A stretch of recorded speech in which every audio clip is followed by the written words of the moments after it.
Welcome back to Valiant Effort. I'm Nick, and today we're driving a 2022 Volkswagen Taos.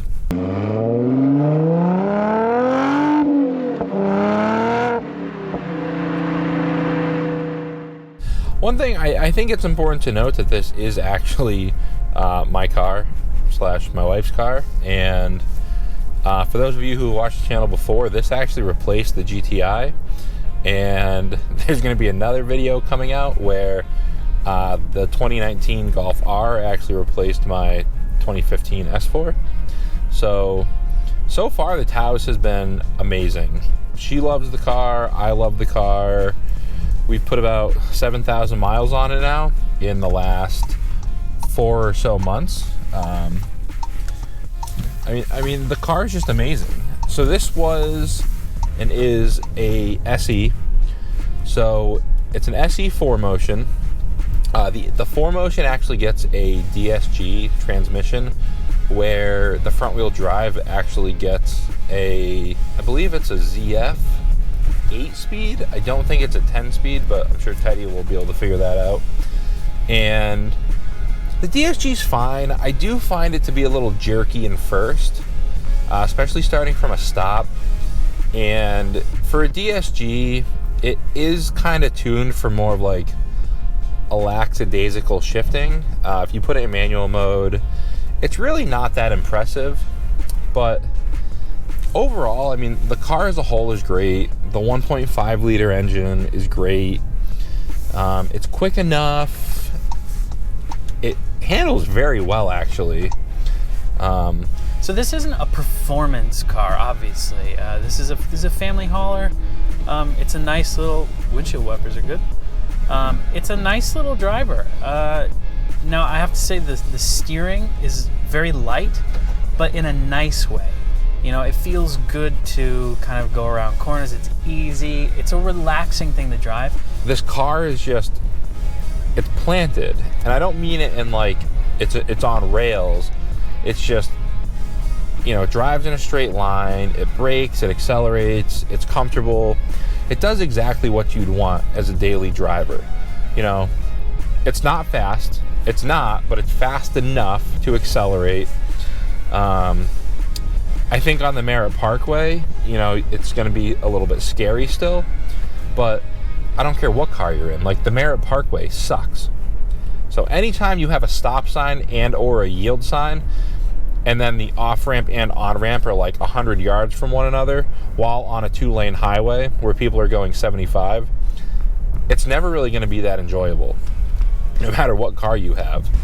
So throttle here is nice. This motor is kind of special in that it has something called a variable geometry turbo, which basically means that it's got these little fins. Turbos have little fins that go spinny spin, and when the car is at lower RPMs, obviously there's not as much exhaust gas. Turbo is spun by the exhaust gases, and so these fins kind of collapse. We'll show some images of it, and what it does is it allows the turbine to spin faster at lower RPMs. So this car actually feels really peppy at low speeds, which is good. That's actually, to me, in a daily driver, that's where you want to feel that pep. And for a 1.5 liter turbo 4, this thing's got a lot of punch. Now, when you get up to the high end, now, yeah, technically because it's variable geometry, those fins open up, and you know the turbo does the same up in the top of the rev range when you're asking more of it. But it's not really very powerful up there, to be honest. One thing I want to mention: it's really easy to hold speed on the highway with this. It's like dead on.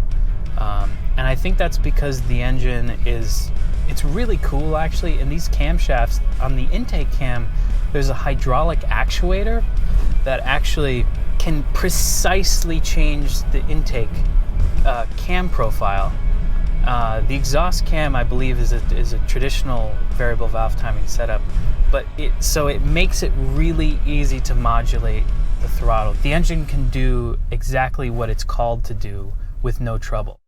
So as we say with most cars of this variety, performance is not what the prospective compact crossover SUV buyer is expecting or seeking. That said, the Taos does offer an acceptable level of performance in the form of intuitive inputs that give a high level of comfort and control behind the wheel. I've actually driven the car for the past 3 or 4 weeks, and Alexis has had the Golf R, and I love it.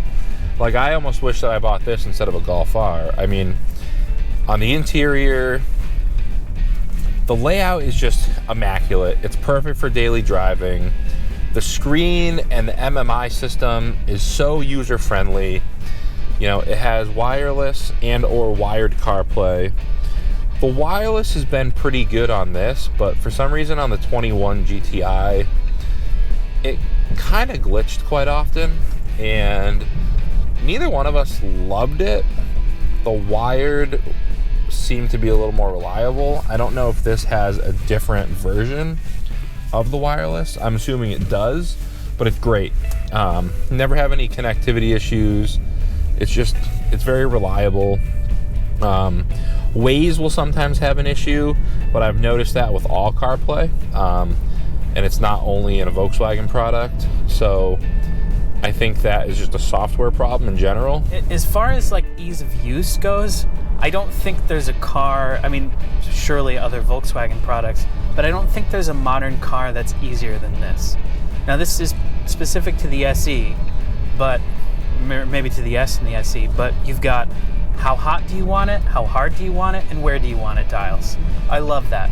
That's the best climate control setup in the history of climate control. Not that I don't like some other systems, but it's easy, and you don't have to look at the road. I know I can turn the air up here, I can turn it down. Now, the dials don't feel that great. They're not super solid. I think the Hondas we drove 2 weeks ago felt a little better, but they do their job and they do it well. And honestly, I think everything in here looks better than the Honda, even though this is a cheaper car. In terms of material quality, Teddy and I both actually find this car to be pretty good. You know, it does have a lot of hard plastic, and I actually think that that's a benefit of this car, where the materials kind of just are what they are. They're not trying to make it leather. They're not trying to pass off material as something different. But they did it in a nice way where, you know, like the top dash is a hard plastic. Then there's this beautiful blue beltline trim, and it's kind of like an aluminum feel.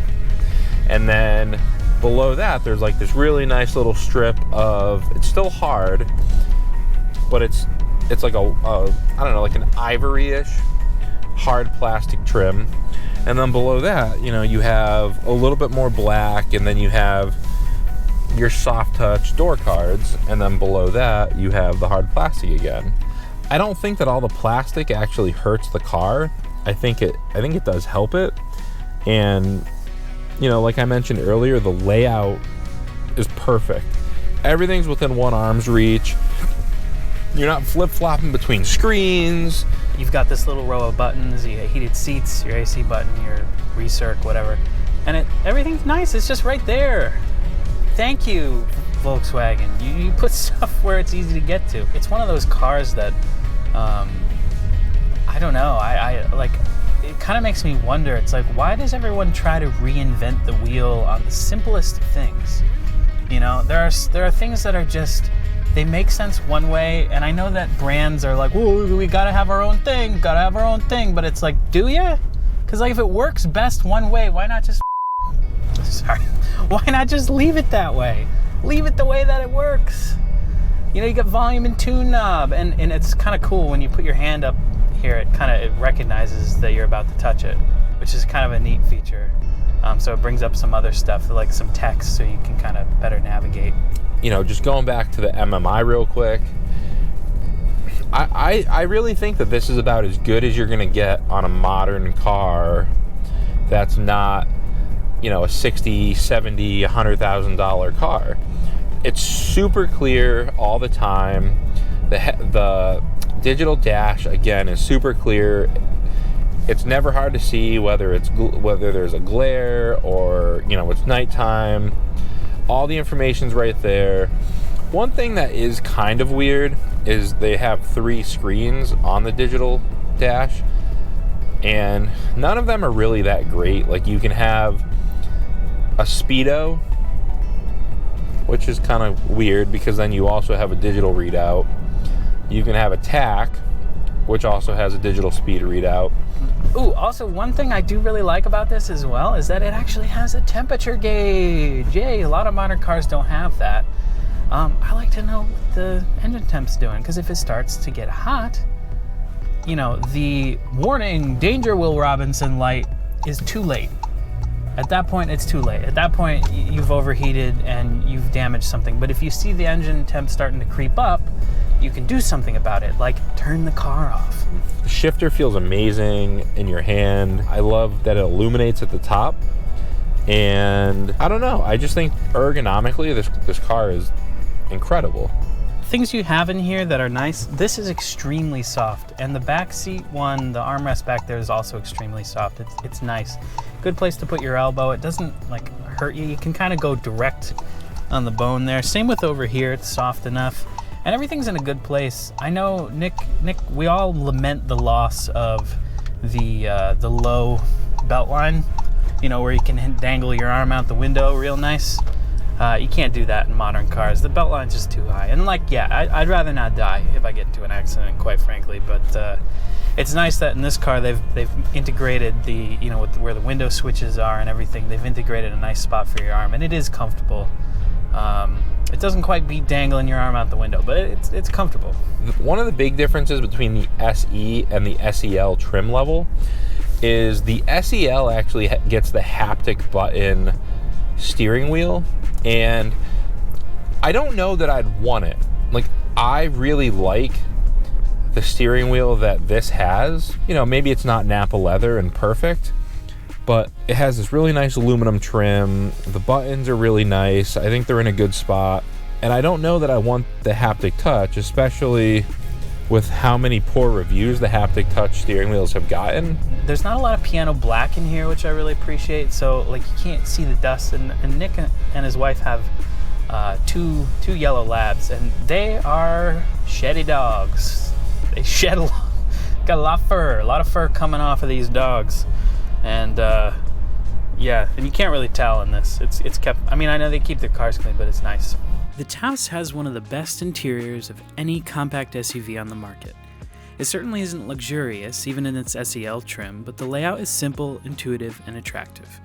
Very few cars are this easy to operate without any prior seat time, and though the materials are cheap, particularly the feel of the knobs, they are tasteful and make for a quality-looking cabin. Naturally, the next question is, what does this all cost, and is it competitive in such a popular and crowded segment? The car has amazing standard options. So the Taos comes in 3 trim levels. So there's an S, an SE, and an SEL. All 3 trims get CarPlay. I don't know if the S is wireless. All 3 actually have LED headlights and taillights, which to me is like a massive requirement nowadays. I don't know why anyone would buy a car with halogen headlights. It's probably my biggest pet peeve, aside from a car not having CarPlay. And then this car actually has, even on the S trim level, standard digital dash. I mean, that's freaking amazing. Like, it's 2022. I think that Volkswagen and even the 2022 Jetta coming out, digital dash is standard, and it's basically the same options. So I think compared to the competition, whether it be a Subaru or an Escape, I'm sure there's some kind of small Hyundai. I just found this to be the best all-around one, and part of the reason we bought it was availability, but part of it was pricing, and a big factor of that was kind of standard options. And I think right now in this market, you know, cars are hard to find to begin with, and a lot of the time you're overpaying for cars. But this model and this trim level, it just kind of seemed like a win-win. The 1.5 liter is very good. It's pretty reliable. I think Teddy's going to dive into that a little bit. But there are 2 concerns, I think. Not really concerns, but I think you should be aware that when buying this car, it is 4Motion, so it's a Haldex-based all-wheel drive system, and there is a maintenance associated with that, and it's probably $400 to $500, and it's every 35 or 40,000 miles. So it's just something to bear in mind. Like, a Subaru's not going to have that cost. And then because it's the 4Motion, you also have the DSG, and the DSG also has a service associated with it, which is every 35 or 40,000 miles as well, and that changes the fluid. Both of them are just a fluid flush, but it is a little particular. You can do it yourself. I know that's what I'm going to do with this and the Golf R, but I am going to have to buy special tools, and it's just something to be aware. I'd maybe factor in like $1,000 every couple of years to do both services, and it's not something you want to let slip away, because it sucks. It's $400 or $500 per service, but what's it cost to get a new transmission? If you look at it that way, it's definitely worth it. And the DSGs in these cars are very, very reliable, and they have been for a while. With the Taos, Volkswagen brings a great contender to a saturated and competitive segment. In the front-wheel drive S model, you're getting great standard features like CarPlay, Android Auto, and Digital Dash for only $23,000. Plus, the options you don't get, like heated seats, leatherette-wrapped steering wheel, adaptive cruise, rain-sensing wipers, and a whole host of other safety and luxury features, you can add those as optional extras. Even better, if you need all-wheel drive, you can get it for an additional $4,000, as the S 4Motion starts at $27,000. Sure, the RAV4 and CR-V have their all-wheel drive offerings at around the same price, specifically around $27,900, but their front-wheel drive base offerings are only a $1,500 reduction in price and are not as well equipped as the Taos. That is the real selling point of this car. And I know what you're going to say, the Crosstrek, yes, it can be had for $22,500 with all-wheel drive as standard, but a Crosstrek has significantly worse tech, a far less refined ride, and lacks the torque of the 1.5 in the VW. The Taos also has an additional 5 cubic feet of cargo space and, quite frankly, a better looking exterior as far as we're concerned. Now, a lot of you may be concerned about reliability when it comes to purchasing a German car, so let's explore that a little bit. So as far as reliability goes on this thing, this 1.5, it's Volkswagen's EA211 4-cylinder motor. This is one of the most technologically advanced engines, internal combustion engines, that exists right now, at least in this space, right? Obviously, there's stuff in the $100,000+ range that's just obviously there's more going on up there. But as far as commuter cars, this has the variable geometry turbo. It has some kind of like plasma spray cylinder liners, and it's got like these oval cam sprockets, but it takes stress off of the timing belt. Now, here's the big thing. Volkswagen, they do this all the time. God, it annoys me. They say that the belt is good for the lifetime of the car. It isn't. There's no such thing as a rubber timing belt that lasts the lifetime of a vehicle. Now, these have those oval cam sprockets instead of round ones, so it does actually take stress off of the belt. That being the case, some people, and I think Skoda in the UK, they say it's good for 140. I actually think that sounds about right. Most timing belts are 100. I think if these are less stressed, then 140 sounds about right. But if you do it anywhere between 100 and 140,000 miles, I think you'll be okay. So do that. And it's just like they did with the 09G Aisin transmission, where they're like lifetime fluid, and then the transmission started failing, and then they were like, oh, actually every 40,000 miles, and then they stopped failing. I mean, they still had a flawed design. The valve body was designed in a way that for some reason didn't work very well. But it's just that fluids need to be changed, belts need to be replaced. But overall, this is a pretty reliable engine. It's a complicated powertrain. This is a dual clutch transmission. You have to service these regularly. You have to keep up with that. Yes, a lot of Volkswagen products in the past have been unreliable. A lot of these newer things, the Gen 3 2-liter, the EA211 motors, they don't have as many problems. And like, yeah, you can't abuse these like you abuse Toyotas, like you abuse Hondas or whatever. They just don't hold up to that abuse. But if you take care of them, they can be really reliable. So the Taos is genuinely top of its class.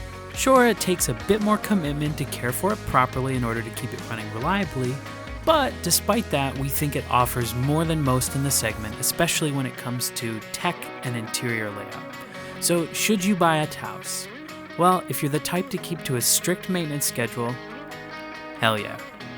Hey, thanks for watching. Be sure to check out our podcast on Spotify. It's AVE Automotive Podcast. And also check out our merch store on Etsy. We've got some mugs and some shirts. Everybody likes shirts. A mask, right in time for the mask mandate to be lifted. So thanks for watching.